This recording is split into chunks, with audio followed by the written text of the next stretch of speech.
In this video I'm going to share a straightforward pullback strategy that could transform your trading approach, so without any delay let's jump right into the video. If this sounds interesting, be sure to tap the like button to support us and subscribe to the channel if you're new. Catch you after the intro and disclaimer.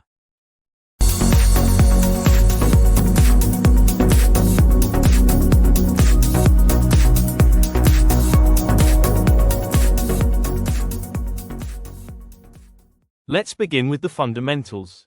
What exactly is a pullback?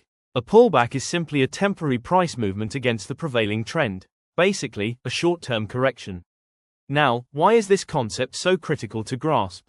Let me give you an example. Suppose the market is currently in an uptrend, and you're planning to take a buy trade.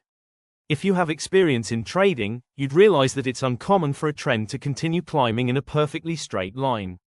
In reality, trends usually unfold like this. The price moves in a sequence of higher highs followed by pullbacks. So, if you decide to open a trade while the price is reaching new highs, there's a real possibility that a pullback, or even a full reversal, might occur. To avoid that risk, it's smarter to hold off and wait for the trend to pull back before entering a trade. By doing so, you're essentially getting in at a more favorable and lower risk point within the trend. Now, you might be wondering, how can you be sure that the pullback will stop at this level and not continue dropping? Well, through my analysis, I've identified 3 typical levels where pullbacks tend to stop, and the first one is support and resistance. Let me walk you through an example. On the left-hand side of the chart, you'll notice the price reacting to this level several times, marking it as a resistance zone. Then, the price eventually breaks through that resistance and pulls back. Now, take a look at where that pullback paused. It landed right at the former resistance, which has now become support. After that, the price climbed further and pulled back once more, and again, where did it stop? At the same level, the previous resistance that's now acting as support. This same principle holds true in downtrending markets too. Let's keep going. The next area where price often pulls back to is the trend line. In this chart, we've identified a downtrend, so we can draw a trend line above the price action, as the price has bounced off that line several times. Now take a look. The market pulled back up to the trend line, then dropped again. Once more, it retraced toward the trend line, and then continued downward. This is a clear example of price retracing to touch the trend line before resuming the trend. Another potential zone where pullbacks can occur is the moving average.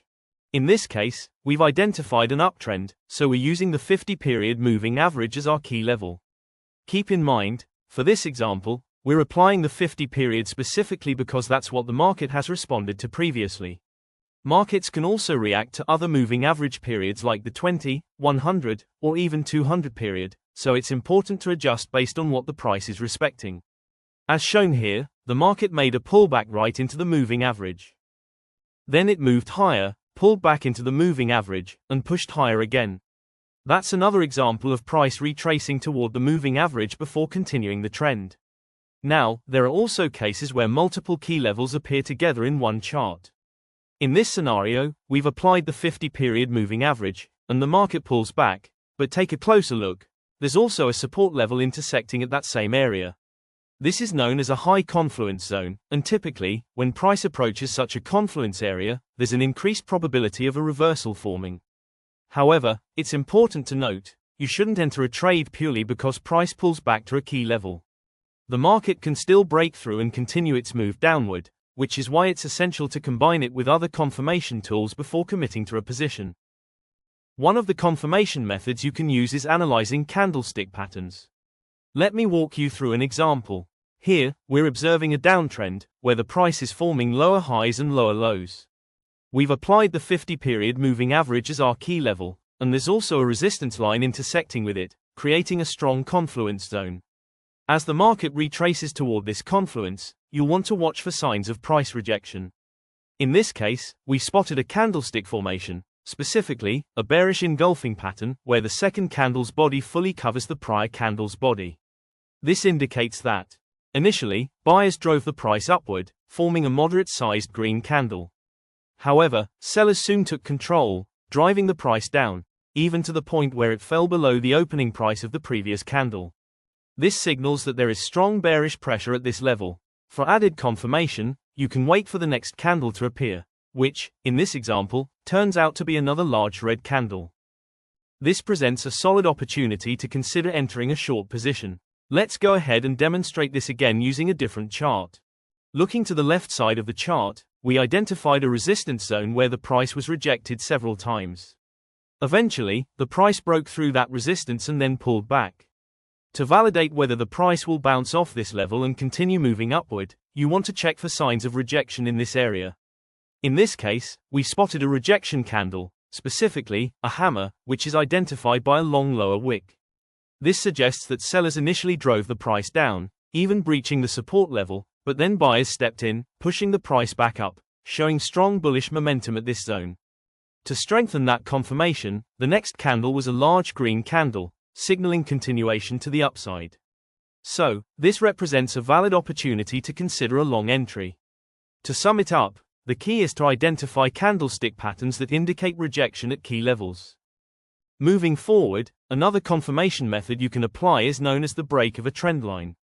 Here's how it works. In this chart, we're looking at a downtrend with a trend line drawn as our key level. As the price pulls back toward that trend line, we need to confirm whether it's going to reject this level and continue moving downward. To do that, we draw a smaller trend line along the pullback itself. Once the price breaks below that smaller trend line, that's your cue to consider entering a sell position. Let's walk through this again on a different chart. In this example, we have an uptrend, and our trend line is positioned just below the price movement. We've also identified a resistance line in the same region, creating a high confluence zone. As the price pulls back into this area, you can draw a smaller trend line above the pullback. To confirm the setup, wait for the price to break above this smaller trend line. Once that breakout occurs, it signals a good opportunity to consider entering a buy position. Just remember, if you come across a setup where the trendline breakout method doesn't quite fit, don't try to force it. Instead, consider applying a different confirmation technique. In this example, we identified a bullish engulfing pattern, which means we're using candlestick analysis to validate the setup. That's why it's crucial to become skilled in multiple confirmation methods, so you're not limited to just one approach. If the market conditions don't align with a specific strategy, you can always switch to another to avoid missing potential trade setups. Now, let's continue. Another confirmation method you can use involves the RSI indicator. To start, go into the settings and adjust both of the threshold values to 50. This will create a single midline across the chart, like so. Here's how the strategy is applied. Here we have the USD CAD chart with the RSI indicator applied. Looking to the right, we can see the price reacted to this level multiple times, marking it as a resistance zone. Then, the price broke above that resistance and pulled back. Now, to determine if the price will reject this level and continue moving upward, you wait for the RSI to cross above the midline. That serves as a solid confirmation for a long entry. Let's go ahead and illustrate this with another chart. In this setup, we're looking at a downtrend with the RSI indicator applied. We notice the price reacted to the upper area several times, allowing us to draw a trend line above it. There's also a clearly defined support level, making this zone a strong area of confluence.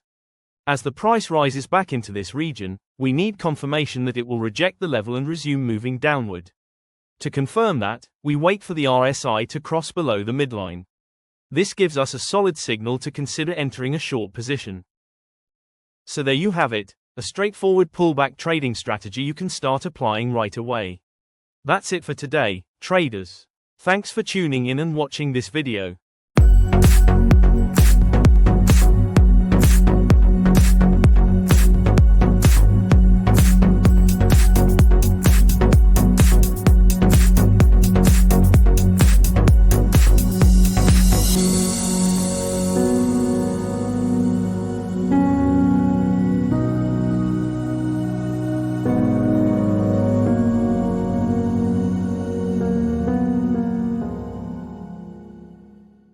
I hope you found value in today's video. If you did, don't forget to hit that like button, it truly helps support the channel. And if you're new here, make sure to subscribe and turn on the notification bell so you never miss any future content. Thanks for watching, and I'll see you in the next episode.